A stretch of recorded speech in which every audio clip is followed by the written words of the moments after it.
Joe Biden swamps the competition in South Carolina. Super Tuesday approacheth, and that right soon. And the Trump administration deals with fallout from the spread of coronavirus. I'm Ben Shapiro. This is The Ben Shapiro Show.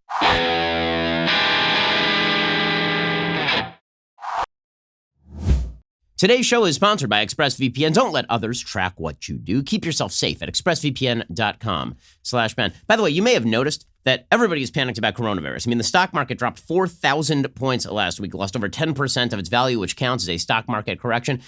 At that point, you may have been thinking, I really should have listened to Ben and diversified into precious metals. That is correct, you should have, because the fact is that with volatility as high as it is, with the possibility of black swan events like coronavirus, with uncertainty coming from places like China and from Europe, policies that you can't control, why would you not be diversified at least a little bit into precious metals? Again, the stock market dropped so much last week, and gold rose concomitantly, because that is the way the stock market works. When there's uncertainty, it is good to be invested in something hard, a precious asset like precious metals, and Birch Gold Group can make that happen for you right now. Call Birch Gold right now. Convert your traditional IRA or 401k into a precious metals IRA if that's something you're interested in. Hedge against what we've seen in the past week alone. If you haven't taken the first step of requesting a free information kit on gold, you should know this is not a complicated process. It's very simple. You can ask all your questions, get all your answers. Birch Gold will go to work and make things super simple for you. They'll have a conversation with you. You can determine if precious metals make sense for you. And really, again, everybody should have some of their money in precious metals. Do not wait until the market drops more to protect your hard-earned savings. Text Ben to 474747 today to see how simple and straightforward this move can be for you. Again, text my name Ben to 474747. That's Ben to 474747. When it comes to precious metals investing, the people I trust are the folks over at Birch Gold. By the way, so do thousands of other satisfied customers, countless 5-star reviews, A+ rating with the Better Business Bureau. Text Ben to 474747 for more information. Alrighty, so tomorrow is Super Tuesday, and it's gonna be super. It's very, very Super Tuesday. Why? Well, because we finally have a competition. According to 538, there is now a 2/3 chance of an open convention in the Democratic Party, which is a nightmare scenario for the Democrats, because right now, the way that 538 has this thing gamed out, according to their latest poll statistics and their latest metrics, they believe that Sanders will go in to the convention, the Democratic convention, with a slight plurality of delegates. When I say slight, I mean super duper slight. When you look at the way they're gaming this out, they say in the remaining 10,000 simulations, they run tons of simulations, then they sort of average the simulations. They're suggesting that Bernie Sanders would end up with around 1,600 delegates. You need 2,000 to clinch the nomination. He'd end up with about 1,600 delegates. Joe Biden would end up with about 1,450. Michael Bloomberg could end up with about 600 delegates. And Elizabeth Warren would end up with about 239 delegates, which means that Bloomberg and Biden combined would be just about like right at 2,000 delegates. And Sanders and Warren combined would be at like 1,900 delegates. So how exactly does that play out? Who the hell knows? Because presumably Warren throws her support to Bernie Sanders and Michael Bloomberg throws his support to Joe Biden on the second ballot. And then you have the moderate ticket that overcomes the Bernie ticket. But the problem is that the Bernie ticket then walks out and most of his voters don't go and vote for Joe Biden because they don't like Joe Biden. So it's a real disaster area inside the Democratic Party. Things got a lot more complicated with Joe Biden winning big in South Carolina over the weekend. And a few things became obvious. One, black audience is not resonating to Bernie Sanders, right? But Bernie does real well in very white states. He did very well in Iowa, did very well in New Hampshire. There's a lot of talk about how he did well with Latino audiences, but Latino audiences are not quite as polarized among Democratic candidates as black audiences are, obviously, because Joe Biden ran away, just skunked Bernie. And a lot of that has to do with the fact that the black electorate in places like South Carolina is a church-going electorate, and Bernie is overtly non-religious, and not only overtly non-religious, anti-religious in many cases. It's not just that he talks about how he's Jewish, because that really has no impact. He is not Jewish in any real sense other than the ethnic. He's certainly not religiously Jewish. He is not culturally Jewish. Like, there's nothing about him that's Jewish other than the fact that he was born into a Jewish family, which makes him technically ethnically Jewish. But that's not going to play extraordinarily well in church-going states. His sort of overt atheism and socialism, those are not going to play great in states like South Carolina, where Joe Biden is seen as more of a consensus pick. Joe Biden was resonating in South Carolina, and he blew out Bernie Sanders. And the fact of the matter is this was meant to be, it was thought that this was going to be a close race. The conventional wisdom, which I had largely bought into prior to the kind of late-breaking polls last week, is that Joe Biden had collapsed in the first 3 states. You can't lose the first 3 states this way and then have a massive comeback victory. The problem is that the electorate is so different in South Carolina demographically than the electorate is in any of the first 3 states that apparently you can. Apparently you can have something like a South Carolina firewall.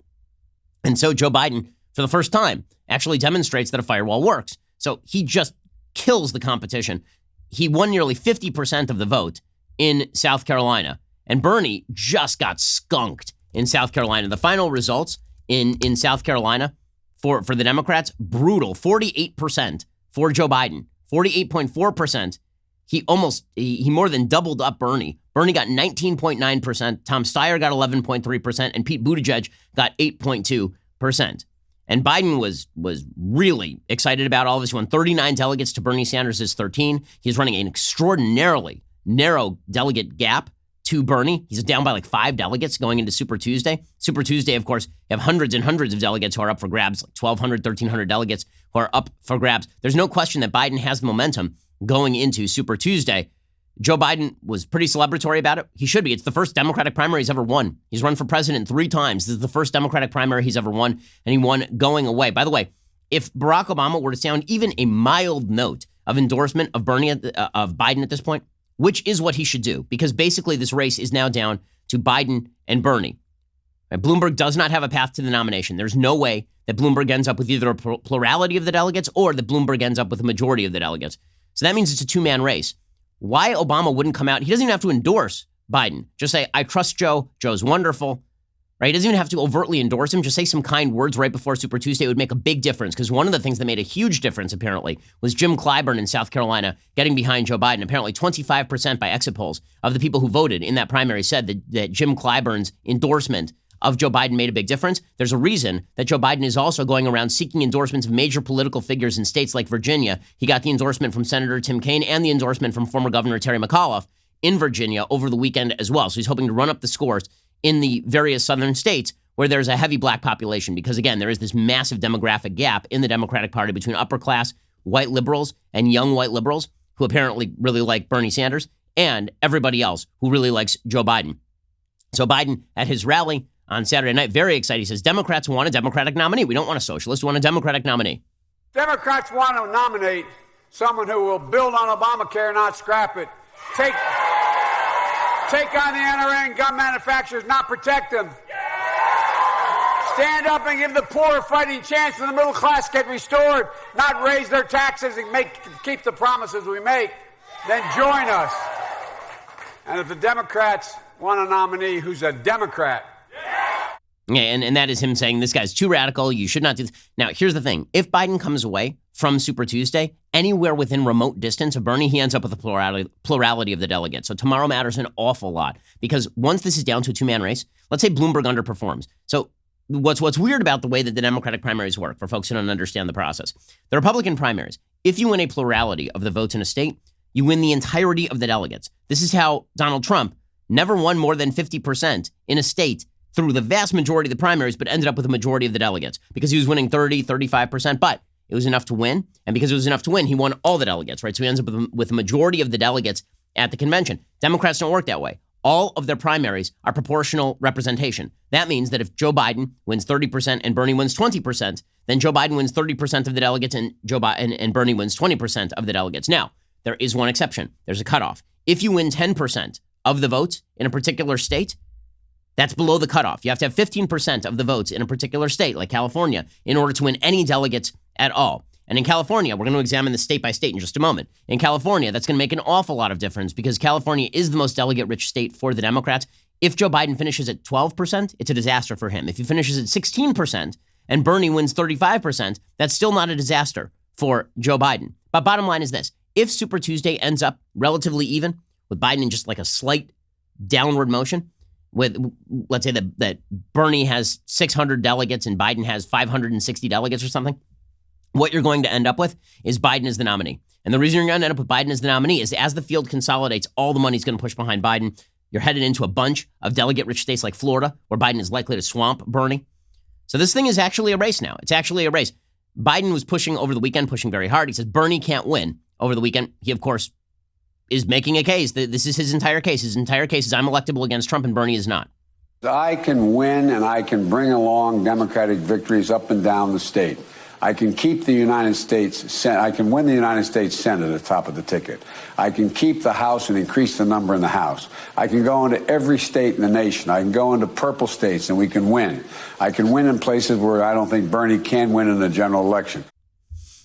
And that is his case. That's his case. Now, as we will see, there's still a bit of a delusion to Biden, right? That he's running a strong campaign, or that he's going to lock this thing up before the end of the primary season, or that he even knows what he's talking about. Right? There's serious problems with the Biden campaign, namely Joe Biden.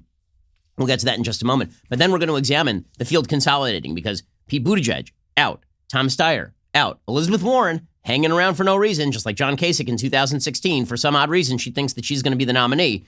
For no one understands why. We're going to get to that in just 1 second. First, let's talk about the Second Amendment. So the reality is that as we live in a country with an ever-growing government, as we live in a country where it seems like a lot of the members of the population want to disarm other members of the population, the Second Amendment becomes ever more valuable, because the Second Amendment is the great protector of all of the other rights in the Constitution. I obviously believe this. So do the folks over at Bravo Company Manufacturing. Owning a rifle is an awesome responsibility. Building a rifle is no different. Started in a garage by a Marine veteran more than 2 decades ago, Bravo Company Manufacturing builds a professional-grade product built to combat standards. That's because BCM believes the same level of protection should be provided to every American, regardless whether they're a private citizen or a professional. The people at BCM assume when a rifle leaves their shop, it will be used in a life or death situation by a responsible citizen, law enforcement officer, or a soldier overseas, so every component of a BCM rifle is hand-assembled and tested to a life-saving standard. The people at BCM feel it's their moral responsibility as Americans to provide tools that will not fail when it is not just a paper target. BCM also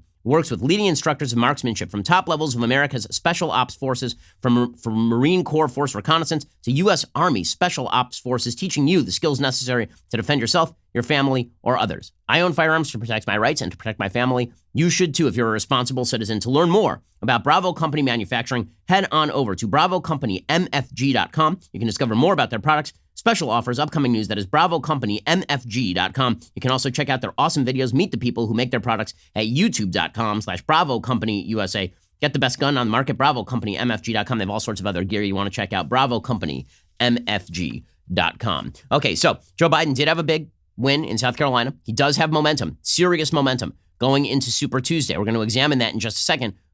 But look, Joe Biden still has flaws in his campaign.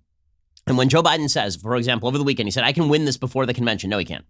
He can't. He basically has no shot of winning this thing before the convention. According to 538, his shot of winning a majority of delegates before the convention is like 1 in 7. Bernie Sanders, by the way, down to 1 in 5. As 538 estimates, 2/3 chance that it's an open convention, which is, again, a disaster area for Democrats. Can you imagine how mad the Bernie bros will be if Bernie walks in with a plurality of the delegates, like 100 more delegates than Joe Biden, and Biden walks away with the nomination? Can you imagine the insanity that's going to break out in the Democratic Party halls? Can you imagine how bad it'll be, conversely, if they hand it to Bernie and Biden and Bloomberg have a combined 200 more delegates than Bernie and Warren? Can you imagine how the moderate wing is going to react to all of that? I mean, that the chaos inside the convention is going to be madness. Here is Joe Biden trying to whistle through the graveyard saying he can win before the convention. Do you think you can win this primary before the convention, or do you think it's inevitable though that you and Sanders may have to work this out at the convention? I think I can win it before the convention, but again, I'm not. Look, all I know is I think we're moving into constituencies that are constituencies. When they hear me, they've always been mine. And that's him basically saying no. We're gonna go all the way to the convention. By the way, what sop can he offer to Bernie that is going to satisfy Bernie? What's he going to make him, UN ambassador?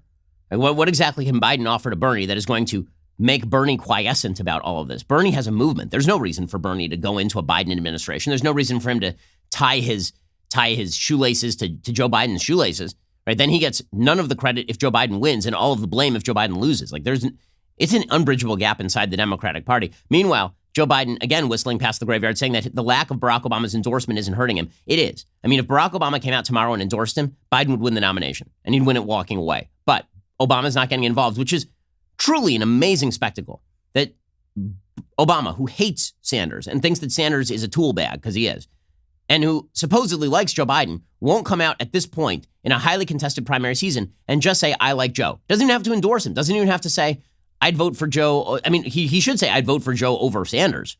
Right? Who are you voting for, Barack? I'm voting for Joe. Like, why wouldn't he just say that? It's pretty incredible that he's been silent about all of this. Here is Joe Biden suggesting that it's not a problem for him that Obama hasn't endorsed him. It isn't hurting me, and I don't think it's time.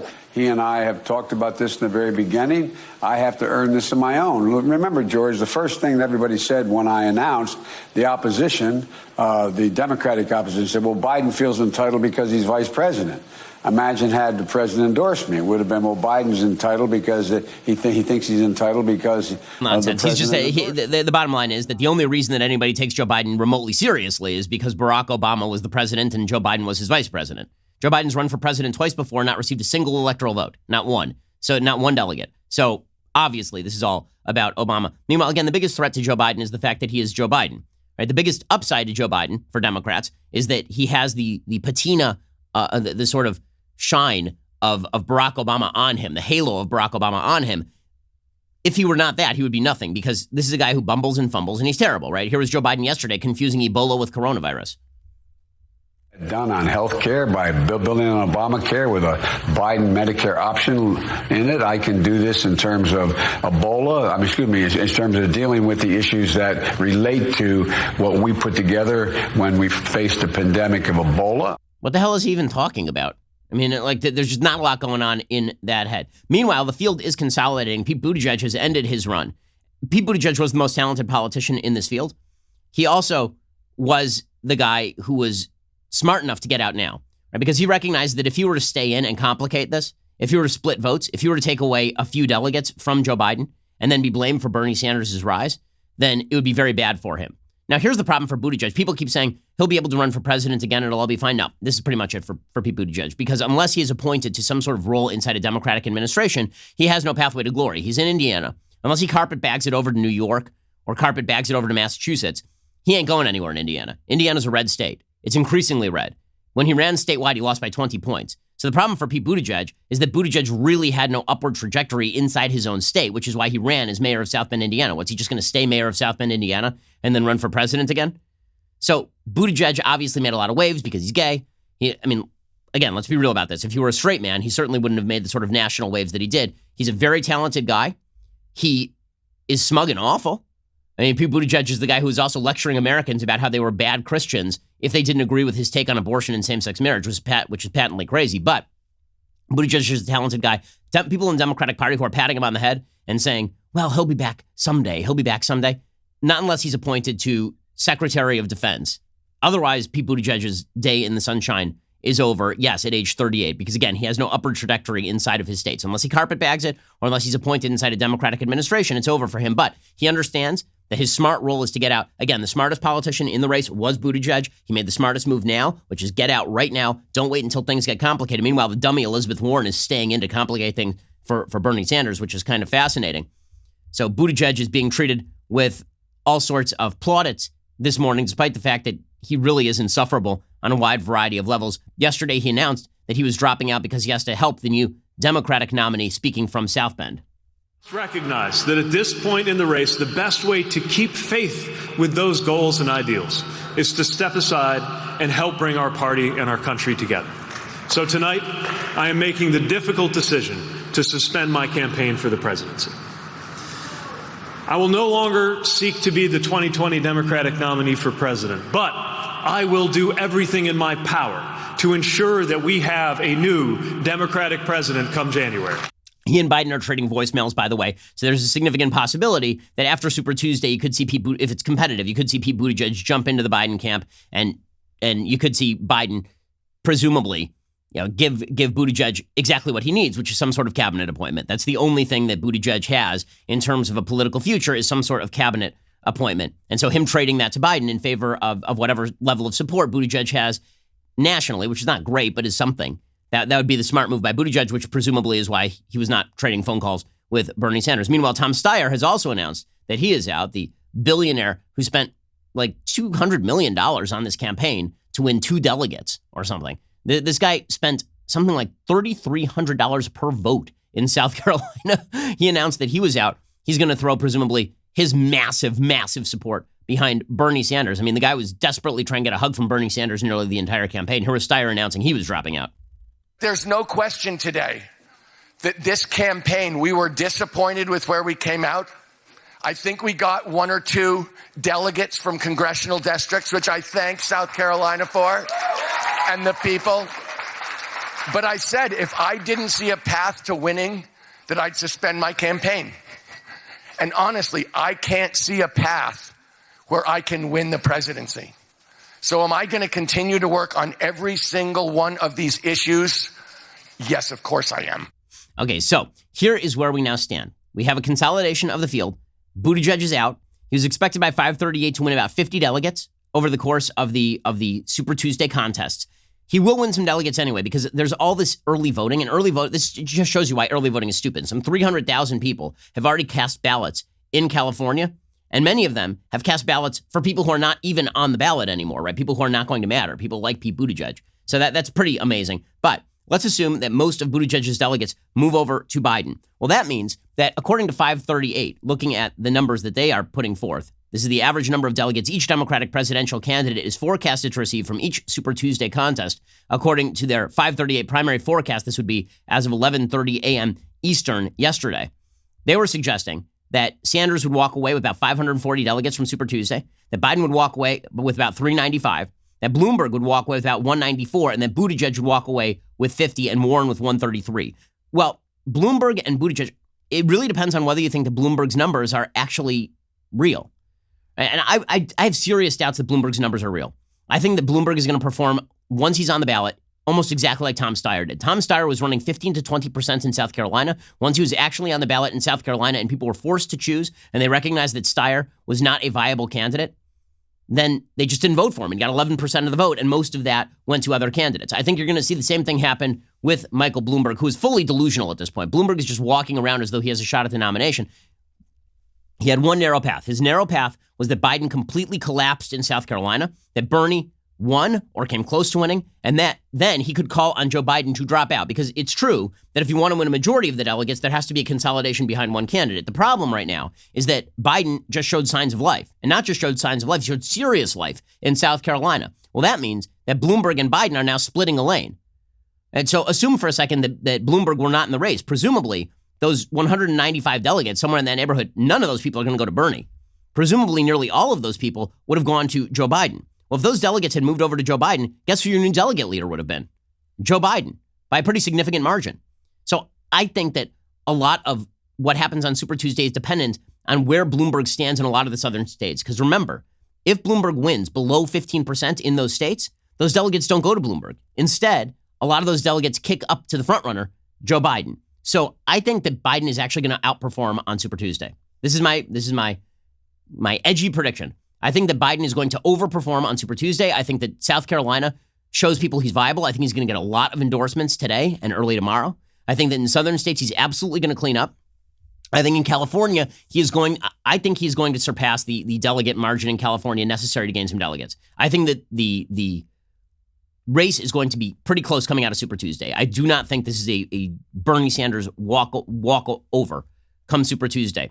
So in just 1 second, I'm going to get to some of the actual polling from the various Super Tuesday states, because the polling is pretty sporadic in a lot of these states, but we're going to explain which states are up and how many delegates they have and who is likely to win those states. We're going to get to all of that in just 1 second. First, it's hard to plan for the future, man. It is hard to plan for the future. It is particularly hard to plan for your own death, because who the hell knows, right? I mean, that's something that we all worry about. We all stay up nights worrying about. But one thing is certain. You should make sure that your family is taken care of in case, God forbid, something happens to you. And this is why you ought to have life insurance. If you're a responsible adult, your family needs a stream of income if, God forbid, something happens to you. This is why you should go over to Policy Genius right now and go get life insurance. Policy Genius makes finding the right life insurance a breeze. In minutes, you can compare quotes from the top insurers and find your best price. You could save $1,500 or more a year by using Policy Genius to compare life insurance policies.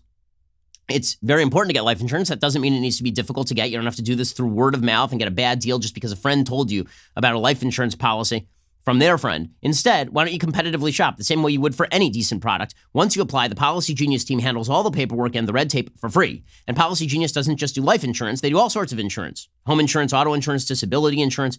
If life doesn't play out the way that you expected, well, the least you can do is get the insurance to make sure that your family is taken care of. Check them out at policygenius.com. Policy Genius. Everybody gets the future wrong better. Get life insurance right. That's policygenius.com. Okay, so let's go through some of these Super Tuesday states. So you have all the data you need. And you can play with these numbers yourself. one of the fun things to do if you are very bored at work today is you can go, there are a bunch of delegate calculators, and you can go in and you can sort of estimate what percentage of the vote you think various candidates are going to win in a lot of these states. Okay, so the big prize on Super Tuesday is, of course, California. The problem is that the polls don't close until 8 p.m. Pacific time, and we're not even going to see results in California until very late. So that cuts in favor of Joe Biden. Why? Because that is Bernie's biggest winning state, right? If Bernie does real well in California, we're not going to know it until the next day. You're really not going to know it. So that means that if Biden shows a lot of momentum in the other states, then he could get a lot of big headlines out of Super Tuesday night because, again, the biggest prize on the map is Bernie. For Bernie is California, and California is going to show up really late, like 11 p.m. Eastern is when the polls close. So Latinos are expected to make about 30% of the electorate. Sanders won Latinos overwhelmingly in Nevada. The suggestion is he might run up the score with them in California as well. But it is also necessary to say that in Nevada, everybody is heavily unionized. It is also necessary to say that in Nevada, it's a much smaller state. I mean, the sample size itself is much smaller. So Sanders did lose California to Hillary Clinton in 2016. He spent a ton of money. He spent about $7 million on ads, according to NPR. Biden has spent no money on California TV ads. He has spent $4,000 on digital ads. But apparently the early voting was fairly slow. Bloomberg is currently polling below the 15% threshold required to get delegates in all of these contests. Warren is teetering around the delegate threshold percentage too. The question is whether she gets 15%. Also, there were no exit polls in 2016. Black voters in 2008 in California were only 7% of the electorate, but the California Democratic Party is estimating the black Americans make up about 16% of the party in the state of California. So maybe they show up in heavy numbers. So what do the polls say about California? Well, the most recent poll is a poll from Emerson, and it does show Joe Biden surpassing that 15% delegate threshold, which is a big deal for Joe Biden. This is not about Biden winning California. It is about Biden showing up above the 15% delegate threshold, because were he to show up above that 15% delegate threshold, well, then he would win enough delegates to make some serious trouble for Bernie. Bernie needs to run away with California. He needs to win 300 delegates in California. And if there are three candidates who are above the delegate threshold, and right now that is where Warren is polling, she's also above the delegate threshold in a lot of these states, well, that is a problem for Bernie. There's a CBS YouGov poll that came out just before the South Carolina primaries, and that one only showed Sanders up 31-19 over Biden, and with Warren at 18. So, there, by the way, Bloomberg was getting 12, and Buttigieg was getting 7 to 9% of the vote in all of these polls. Right? So if Buttigieg was getting 7, and that 7 kicks over to Biden, suddenly Biden is looking a lot more viable in states like California. So that is where things stand in California. Bloomberg is running below 15%, but he's still pulling somewhere between 11 and 15%. How many moderate Democrats in California now look at Bloomberg and they go, okay, that guy can't win the nomination, but you know who can would be Joe Biden. So I think that Biden is going to overperform the polling in California. I think that Biden is going to perform 23 to 25% in California, which would be a big win for Biden. In Texas, the Democratic primary polling in Texas shows Sanders with a lead in the Real Clear Politics poll average. Again, the latest two polls in Texas, which does have a serious number of delegates, 228 delegates at stake. Polling shows that Sanders is up in average in the Real Clear Politics polling average about 6%. I don't think Sanders is going to win Texas. I think Biden's going to win Texas. I think that's going to be the big shock of the night, is that I do not think that Sanders is going to pull out Texas, because the fact is that Texas Democrats are still not as radical as the rest of the Democratic Party across the country. They're radical in Austin, but they're not radical anywhere else. Okay, right now the Emerson poll shows Sanders with 31 and Biden with 26 and Bloomberg at 16. I don't think Bloomberg is going to show at 16. I don't think Bloomberg is going to show at 13. I think Bloomberg is going to, I don't know that Bloomberg is going to break 10% in Texas. I think the big story of the night is Bloomberg is going to underperform and Biden's going to overperform. And now, hold me to my dumb prediction after it turns out I'm wrong about all this. You know, I would never put my own money on my own betting, because I did that in 2016. Didn't work out great for me. But I have a feeling that South Carolina, the media coverage, the fact that Biden's going to get a lot of big endorsements over the next 48 hours, I think that means that you're going to see Bloomberg start to collapse. Because again, the reason that Bloomberg was almost a placeholder. When people are polled about Bloomberg, it's a placeholder for Biden. It was people saying, okay, well, it was more referendum on Biden than it was on Bloomberg. So if people thought that Biden was going to collapse, they said, I'm going to vote for Bloomberg. If they think that Biden is going to not collapse, then they say, I'm going to vote for Biden. So all of these polls are not taking into account South Carolina. And the ones that are taking into account South Carolina are showing a significant bump for Joe Biden. Right? That Emerson poll, the ones that came out, they were done on Saturday and then through Sunday. Those polls are showing Biden significantly outperforming the other polls. And that's not taking into account his South Carolina victory, except for one day of the poll. that Emerson poll. That's showing Biden up at 26%, again, to Sanders' 31. Even the CBS News YouGov poll in Texas shows Sanders up 30 to 26 over Biden. Well, what about 3 days of great coverage for Joe Biden? What about 3 days of Joe-mentum coverage for Joe Biden? I think Biden's going to pull out Texas. I think that Biden is going to overperform in Texas, which is real trouble for Bernie Sanders. Then you get to North Carolina. North Carolina, the problem for Bernie in North Carolina is that black voters represent about a third of the electorate. 61% of voters in North Carolina are 45 and older. Okay, so both groups do favor Biden. The percentages of both are lower in North Carolina than in South Carolina. But right now, the polling in North Carolina is not reflective of reality. It just isn't. Okay, the polling in North Carolina right now shows Biden up only 4 points on Sanders, according to East Carolina U. That came out before the South Carolina results. That's before the South Carolina results. Remember, in the polling averages for South Carolina, Biden was only winning about 35 to 40% of the vote. He showed 48% of the vote in South Carolina, significantly outperformed. He outperformed the 538 estimates by 8 percentage points in South Carolina. I think you're going to see the same thing in North Carolina. I think you're going to see Biden walk all over Sanders in North Carolina. I think you're going to see that Bloomberg vote collapse. I think you're going to see Biden easily surpass 30% in North Carolina. I think it's going to be more like 35% in North Carolina.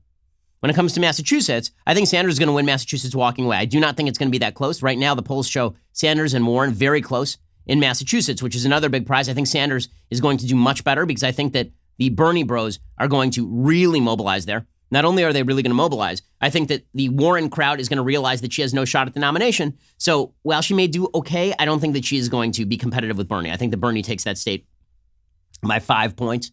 And then I think you move on to Minnesota, which is another delegate-heavy state. There, I think that Bernie wins, but narrowly. I think that Klobuchar does show in Minnesota she is very popular in her home state in a way that Elizabeth Warren isn't. Elizabeth Warren, dirty little secret, Elizabeth Warren ain't that popular in Massachusetts, at least not more popular than any normal Democrat. It's not like she's wildly more popular than whatever placeholder Democrat had held that Senate seat before. Okay, Virginia is another state with a heavy black population.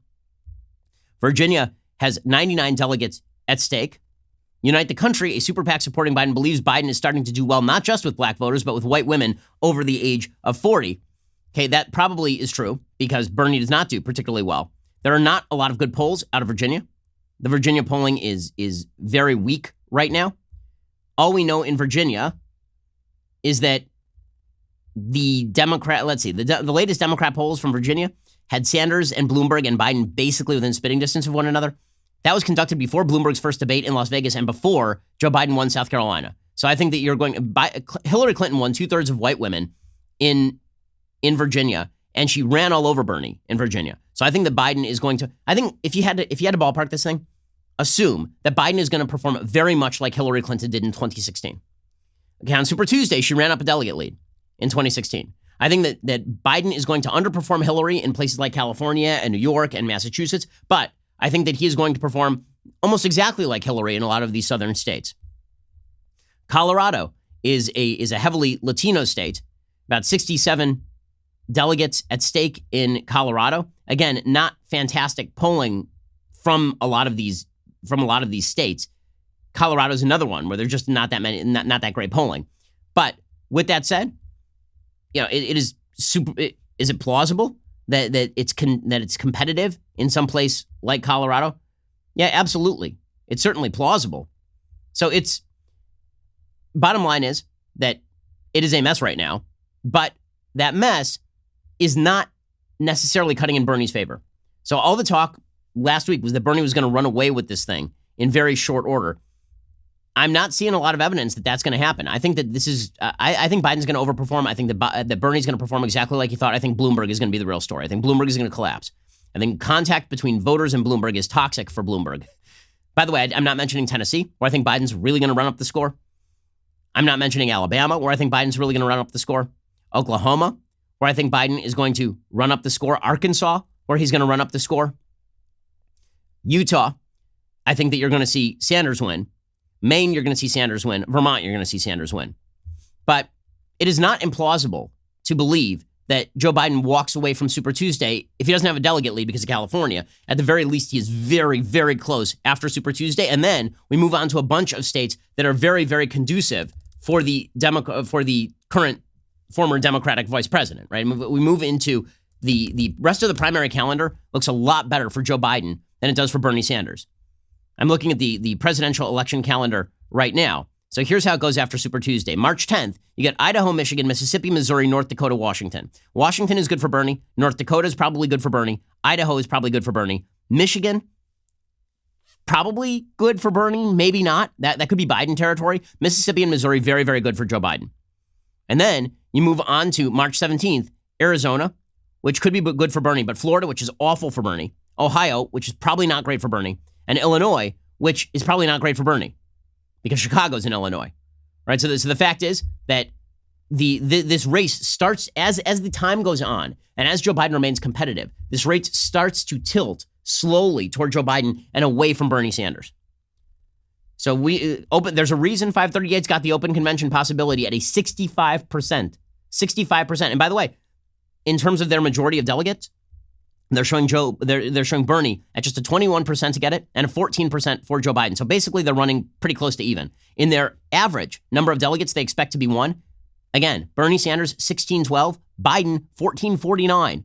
They're expecting Bloomberg to win 591. I think that's an overestimate of Bloomberg. I think Bloomberg is going to fall apart. I think Bloomberg, and I think the ads that Bloomberg is taking out are largely going to be directed not against Joe Biden. They're going to be directed against Bernie Sanders. So I would suspect that at least 200 of the delegates that are being allocated to Bloomberg right now are instead going to cut up to Joe Biden.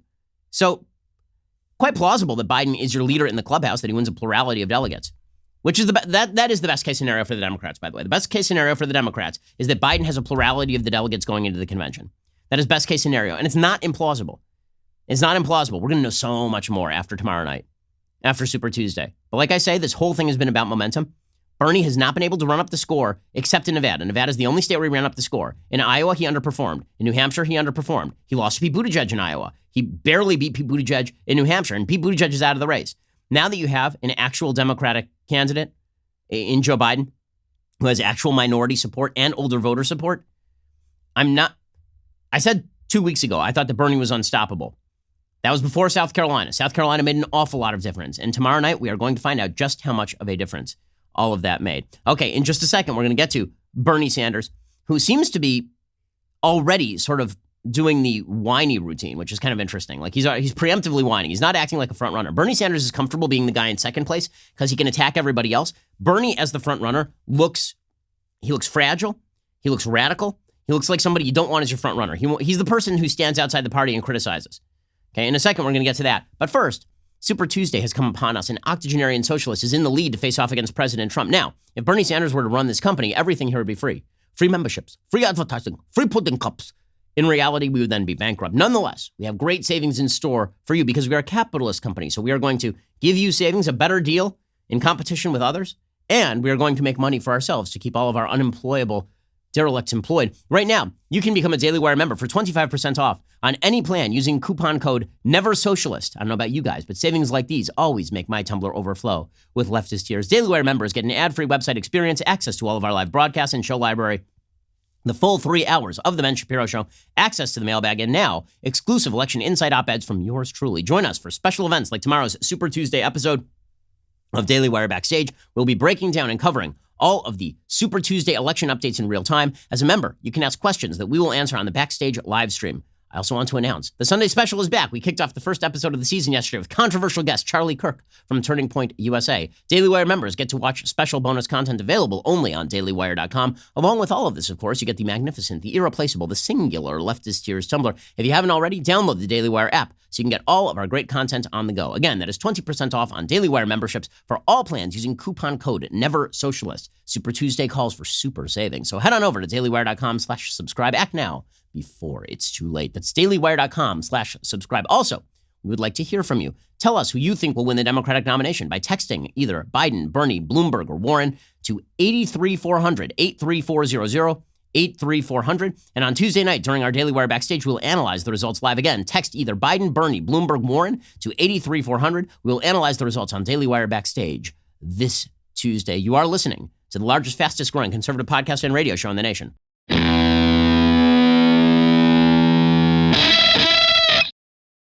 Alrighty, so Bernie Sanders, meanwhile, continues to be radical. He continues to be off-putting, and his people are basically now in full-on whine mode because they think that everybody is biased against Bernie. Well, maybe people just don't like Bernie outside of sort of the core Bernie bros, because number one, the Bernie bros are kind of jerks. And second, Bernie's a nut. I mean, like a full-on nut. So Bernie Sanders, he had one of his advisors is a guy named Mo Racha, and he came out yesterday. He said, it's not just MSNBC biased against us. Everyone is biased against us. Okay, guys, it's not called a bias against you when people finally start asking basic questions about how garbage your candidate is. Right? It was bias for years when they didn't ask those questions. Here was, it's Chuck Racha, the Bernie 2020 senior advisor on CNN, complaining that everybody's mean to Bernie. Stop being mean to Bernie, guys. What is the heart of the issue that's been going back months? For several months now, the Sanders campaign has been charging MSNBC with bias. Well, look, I don't think it's just MSNBC. We've won the first three contests. And if you're watching certain networks, you would think we've been behind in every one because we get very little coverage. I just want to make sure that the American people are finding out all they can find out about our movement, about our people, because the people in the movement and raising $50 million, $60 million from all these people are news. And we should be talking about changing democracy in the way we fund campaigns. Okay, so first of all, I'm pretty sure everybody was talking about Bernie, and that was his big problem. He had the same problem that Bloomberg had, which was that he was unexamined, then he was examined, and people were like, don't really like this very much. Bernie continues to be a radical idiot. Over the weekend, he was interviewed and again ripped into AIPAC because he's a very proud Jew, guys. I mean, I'm so sick of hearing about how proud a Jew the guy is when he repeats basic anti-Semitic nostrums, and it's like, okay, because he was born into a Jewish family, even though he hangs out with blatant anti-Semites all the time. Like, if this came out of Rashida Tlaib or Ilhan Omar's mouth, we'd all recognize exactly what it is. But because Bernie is saying it, we have to pretend it isn't what it is. Here's Bernie Sanders being an idiot. Do you see a political cost in taking on the pro-Israel lobby in this way? Yeah, I do. I mean, they have a lot of money. They have a lot of power. Look, I'm Jewish, and I'm very proud of my Jewish heritage.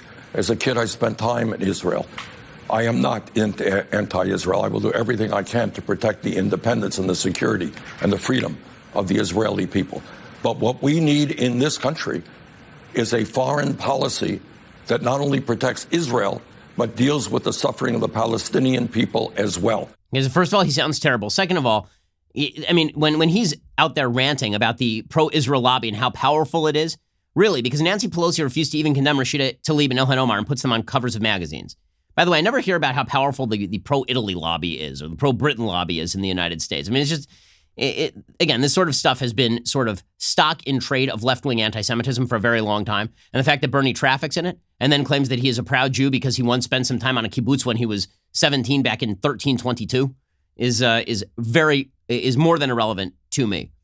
But bottom line is, the more people see of Bernie, even inside the Democratic Party, the more that they are wary of Bernie as the nominee, as well they should be. Okay, meanwhile, President Trump is having trouble with the economy. Obviously, the Dow Jones Industrial Average seems to have stabilized a little bit today. Basically, it's seeking a floor.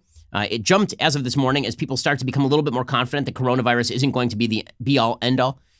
Uncertainty is what led to that drop in the stock market last week, that 4,000-point stock market drop. Now everything is being priced in. The fact that there are production delays, the less information that's out there, the more people are scared. The more people are scared, the more they sell and the more they invest in bonds. So all of the talk about how millions of people would die due to coronavirus, the fact that the economic supply chains were disrupted, all of that was being priced into the stock market. Now it seems like the stock market is finding a bottom. And when I mean that it's finding a bottom, it's kind of sort of a stable floor for the stock market as people readjust earnings expectations for the year and don't expect that there's going to be any more massive and significant shocks to the economy. So all of that was getting priced in very quickly last week as people were sort of thinking worst case scenario.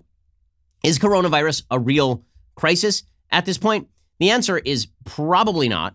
The reason that I say probably not is because we now have some more information about exactly what coronavirus is, what it does, and what the risk factors are. The New York Times has quite a good piece about this, talking about sort of the facts on coronavirus by Denise Grady, comparing it with the flu. Say coronavirus is deadlier than the flu so far. On average, seasonal flu strains kill about 0.1% of people who become infected. The 1918 Spanish flu had about a 2% fatality rate, and it was extremely contagious. Early estimates of the coronavirus death rate from Wuhan had been around 2%, but there was a new report on 1,100 cases from many parts of China published on Friday in the New England Journal of Medicine, and it finds a 1.4% coronavirus death rate. And as the New York Times points out, the coronavirus death rate may be even lower if, as most experts suspect, There are mild or symptom-free cases that have not been detected. Also, China's been lying about this thing for months. So the bad news is that it may be incredibly transmissible. The good news is that if it's incredibly transmissible and not all that many people are dying, then your death rate goes down. So as the denominator goes up, meaning the number of people infected, and the numerator stays stable, meaning the number of people who die, the death rate goes down.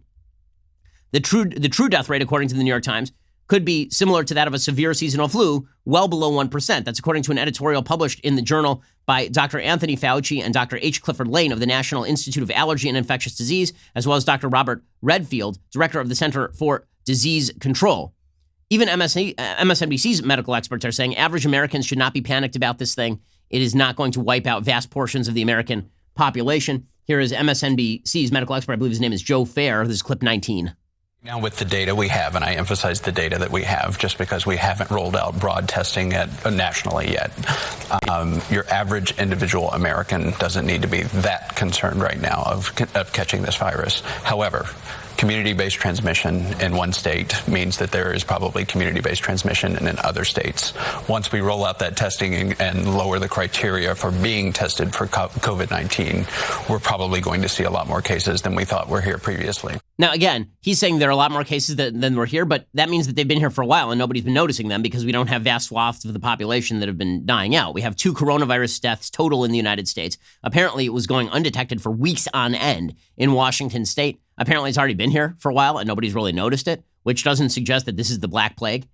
Also, again, because China's been so non-transparent, that means that the figures on coronavirus seem to have been exaggerated. So, for example, the New York Times reports each person with the coronavirus appears to infect 2.2 other people on average, but that figure is skewed by the fact that the epidemic was not managed well in Wuhan, so everybody was infecting each other. And also on that Diamond Princess cruise, everybody was infecting each other because they were quarantined together, right? Which means that everybody is in contact with each other regularly who has the flu. The figure for the seasonal flu is about 1.3. The reproduction number for the flu of 1918 was about the same as that of the new coronavirus, but that was before modern treatments and vaccines were both available. Now, there are no vaccines for this virus yet, but those are being developed as we speak. They're figuring within 12 to 18 months, there will be a vaccine for coronavirus that at least lessens the impact of coronavirus. And again, they're sort of expecting this to become just another strain of seasonal flu. Here is the best news, honestly, about coronavirus, is that coronavirus and flu, it mostly affects people who are older than 65. So that's obviously not great news, but the fact is that it's not affecting people who are young and healthy. Okay, the stuff that would be truly scary is if young and healthy people were dying off in vast numbers from the flu. Coronavirus seems to be targeting and killing people who are, or at least affecting people disproportionately, who have a secondary illness, people who already have some sort of lung disease, people who already have pneumonia, right? It's killing off a lot of people who are in that particular age group, but apparently it is not actually having a significant impact on children, particularly very young ones, which is, honestly, for me, I have 2 kids under the age of 6. Like that's good news for me, especially because kids constantly have their hands in their mouths. They go to these germ factories where they're called schools, where they're constantly infecting each other.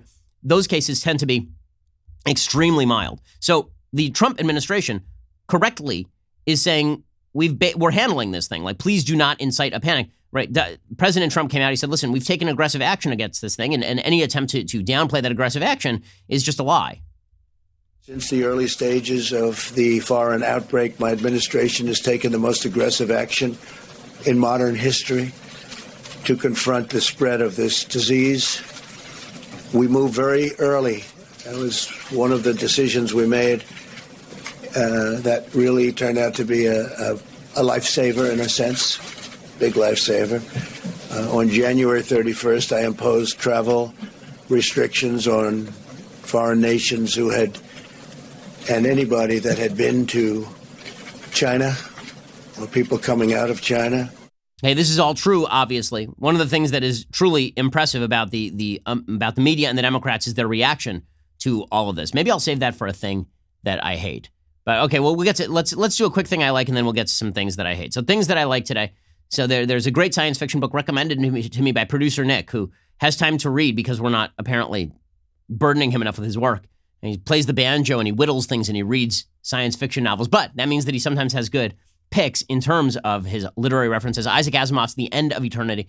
It's a really good time travel novel that fewer people know about now than they probably should. Everybody sort of knows the Foundation trilogy, but The End of Eternity, which I'd never heard of, is really quite terrific. It's a really well thought out, well plotted take on, let's say in the future, there are a group of people who could come back and change the past and sort of change the past to avoid great pandemics and great nuclear explosions and avoid all of the worst things. Would that be a good thing or a bad thing? The book is Isaac Asimov's The End of Eternity and worth the read. Okay, time for a big thing that I hate. Okay, so let's talk about the Democratic response to the coronavirus thing. So the Democratic response to the coronavirus thing has been absolutely insane. So as we see, President Trump has said, listen, we've been handling this thing. Correct. And then President Trump came out. He said, I'm asking the media not to incite a panic.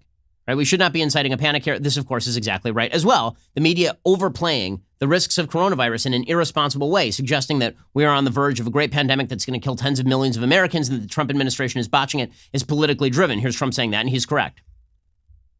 I'd like to just ask and caution that the media, we would respectfully ask the media and politicians and everybody else involved not do anything to incite a panic, because there's no reason to panic at all. This is something that is being handled professionally.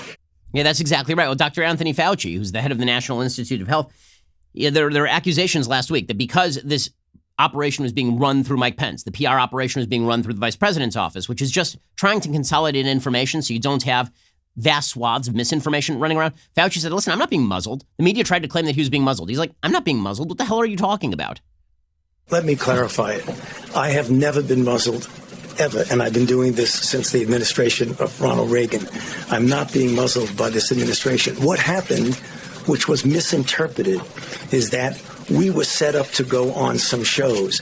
And when the vice president took over, we said, let's regroup and figure out how we're going to be communicating. So I had to just stand down on a couple of shows and resubmit for clearance. And when I resubmitted for clearance, I got cleared.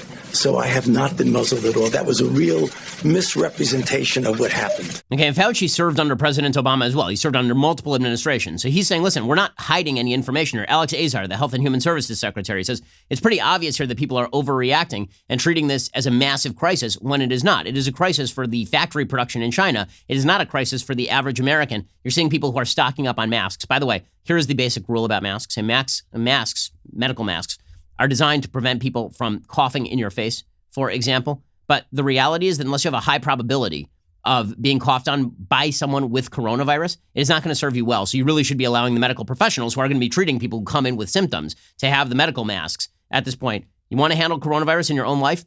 Wash your hands a lot. Don't touch your face a lot. That's pretty much all you can do.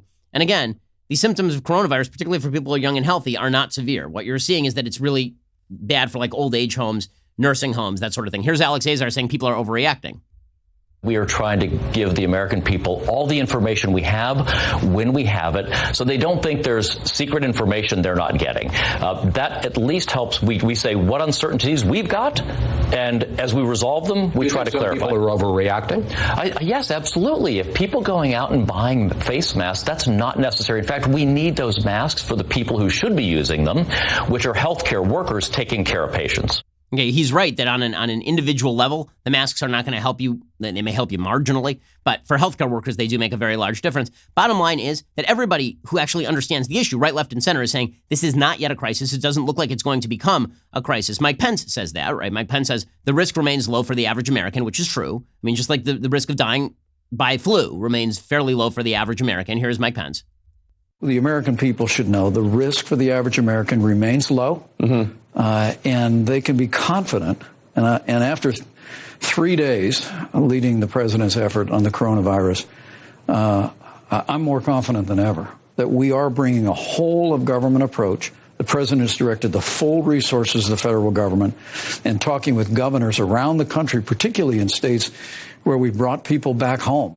So Pence says all of that, and then he says the same thing on Face the Nation with Chuck Todd, or Meet the Press with Chuck Todd, and Chuck Todd then proceeds to ask whether he's gaslighting him. Right? This is the attitude of the media and the Democrats, as we'll see, is that the Trump administration, which again has not mishandled this. Right? There's no evidence they've mishandled this. There is no evidence at this point that this thing is going to become a major crisis inside America's borders. We have very good public health facilities in the United States. We are handling this thing. Okay, it doesn't matter. The media are proclaiming that this is a crisis. Here's Chuck Todd asking if the American people are being gaslit after being informed, or after the American people are informed by doctors on the left, on the right, on MSNBC, right, by Fauci, who is the guy who's supposedly being muzzled, then nobody's being muzzled, that the information is out there, that we're handling this. Here's Chuck Todd asking Mike Pence if we're being gaslit about coronavirus. What facts are there that Democrats are doing this? Well, it seems like people are asking questions and they're concerned about the virus.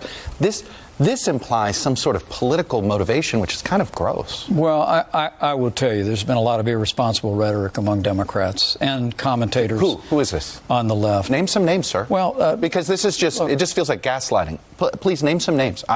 We're all big. Well, we're all big people here. Name some names. There was a column in the New York Times that by a prominent liberal journalist that said we should rename it the Trump virus. Okay, does that apply to all people? So that the president would be blamed. Chuck, this virus began in China.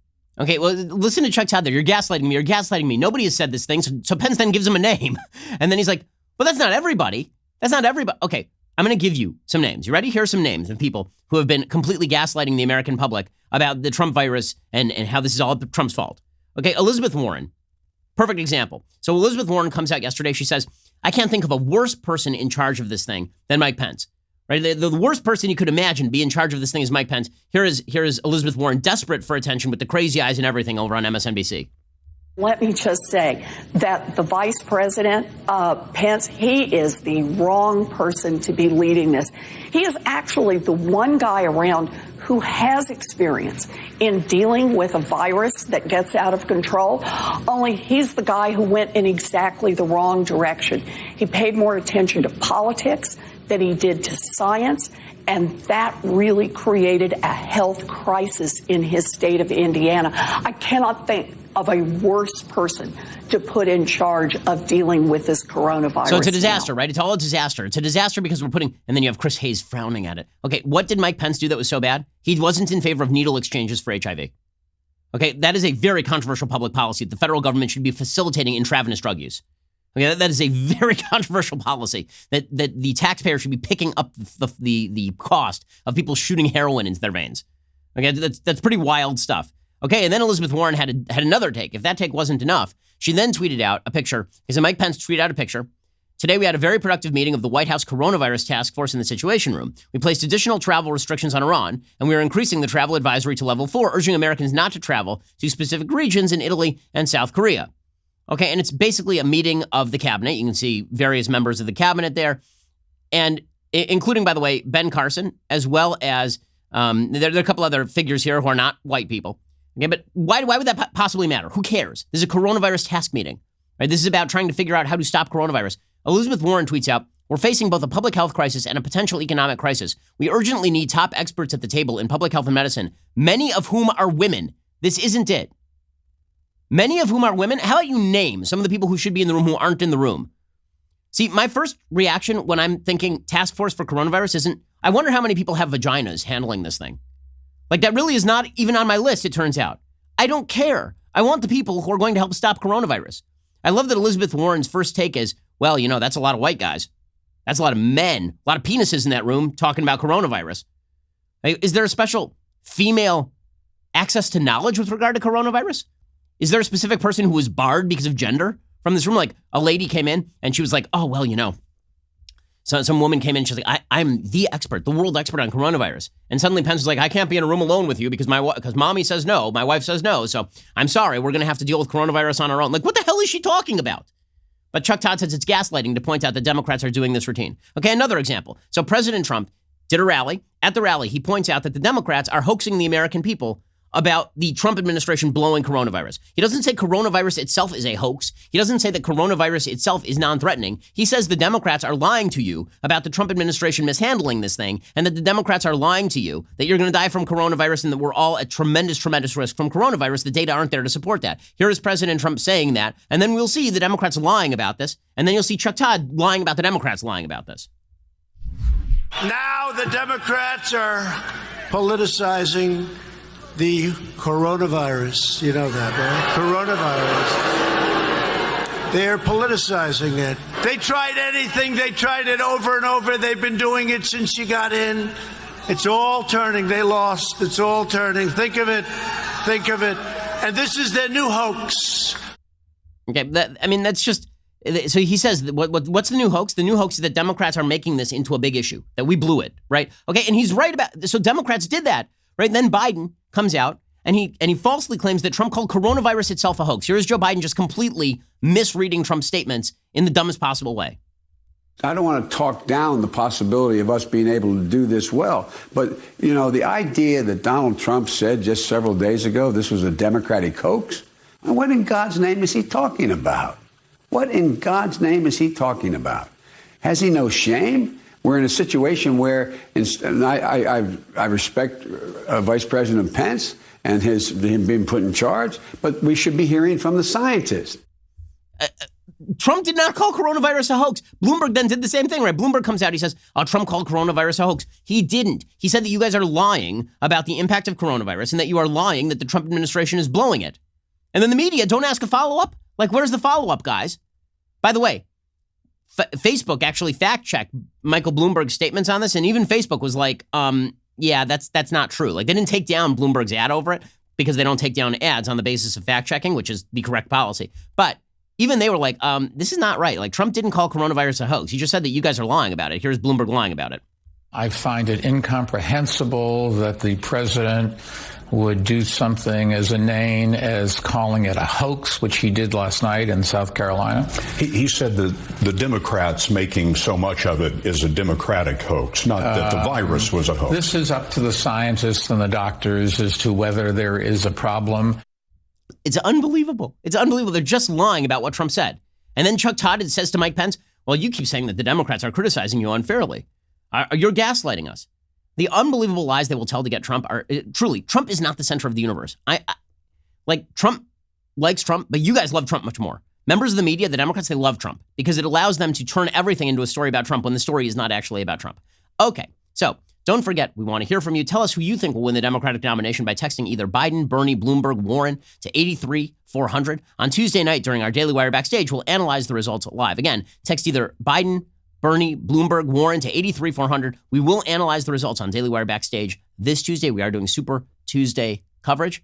And even if my wife is in labor, I will find a way to be part of that broadcast. We'll figure this thing out together. But today is the day before Super Tuesday. Tomorrow is a big day, Super Tuesday. Stay tuned. We have 2 additional hours of content coming up later today, or we'll see you here tomorrow in preparation for Super Tuesday. I'm Ben Shapiro. This is The Ben Shapiro Show.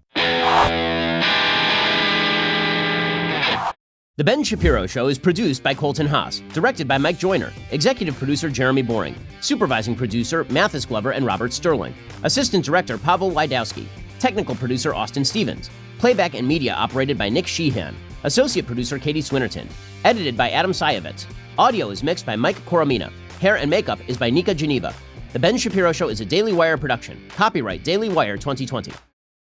Hey everybody, it's Andrew Klavan, host of The Andrew Klavan Show. You know, some people are depressed because the American Republic is collapsing, the end of days is approaching, and the moon has turned to blood. But on The Andrew Klavan Show, that's where the fun just gets started. So come on over to The Andrew Klavan Show and laugh your way through the apocalypse with me, Andrew Klavan.